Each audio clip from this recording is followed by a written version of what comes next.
வணக்கம். இன்னைக்கு பேசலாம் வாங்கல ஒரு அருமையான விஷயம். நான் எக்ஸ்பீரியன்ஸ் பண்ணது கூட வச்சுக்கலாமே. வாழ்க்கையில் சில விஷயங்கள் நமக்கு ரொம்ப கவலைக்கிடமாவோ, துக்கப்படக்கூடிய விஷயங்களாவோ, இல்லை அவமானப்படக்கூடிய விஷயங்களாவோ, நாம் நம்மளை கேவலப்படுத்தக்கூடிய விஷயமாகவோ, இந்த மாதிரி நிறையா நடந்திருக்கலாம். நிகழ்வுகள் நடக்கிறது சாதாரணம் தானே. ஸோ அந்த மாதிரி நிகழ்வுகளில் அதற்கு காரணமானவர்களை நம்மளுடைய வெல்விஷர்ஸோ நம்ம கூட இருந்தவங்களோ என்ன சொல்லுவாங்க, ஓகே பிரியா மறந்துட்டேன்னா எல்லாம் சரியாப்படும் அப்படிம்பாங்க. அதுதான் மோஸ்ட் ஒரு பீப்புளோட அட்வைஸாக இருக்கும்.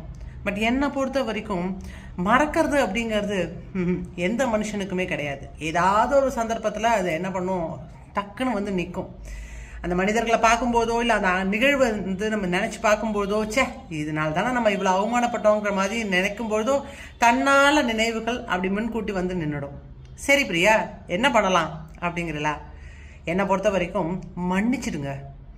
மன்னிச்சிட்டோம், ஃபர்கிவ் பண்ணிட்டோம், வேண்டாம் போனால் போகிறது, தெரியாமல் பண்ணிட்டாங்க அப்படின்னு மன்னிச்சிட்டோம் அப்படின்னா, நாம் அவங்கள பார்க்கும்பொழுதோ இல்லை அந்த இன்சிடென்ட் ஞாபகம் வரும்போதோ நாம் மன்னிச்சிட்டோம், இனிமேல் என்ன ஓகே அப்படின்னு நாம் மன்னிச்சது தான் ஞாபகம் வருமே தவிர நிகழ்வு கொஞ்சம் கொஞ்சமாக மறந்து போயிடும். இது என்னுடைய எக்ஸ்பீரியன்ஸில் நான் பார்த்தது. இதில் உங்களுடைய கருத்து என்ன? கமெண்ட் பாக்ஸில் கமெண்ட் பண்ணுறீங்களா? சரி, இந்த மாதிரி பேசலாம் வாங்கல நிறைய டாபிக்ஸ் இருக்குது. எனக்கு புரிஞ்சதை, எனக்கு தெரிஞ்சதை நான் என்னுடைய வகையில் உங்களுக்கு சொல்கிறேன். இதில் நிறையா பேருக்கு உடன்பாடும் இருக்கலாம், இல்லாமையும் இருக்கலாம். ஒப்பீனியன் டிஃபர்ஸ் தானே. சரி, நாளைக்கு பேசலாம். பை.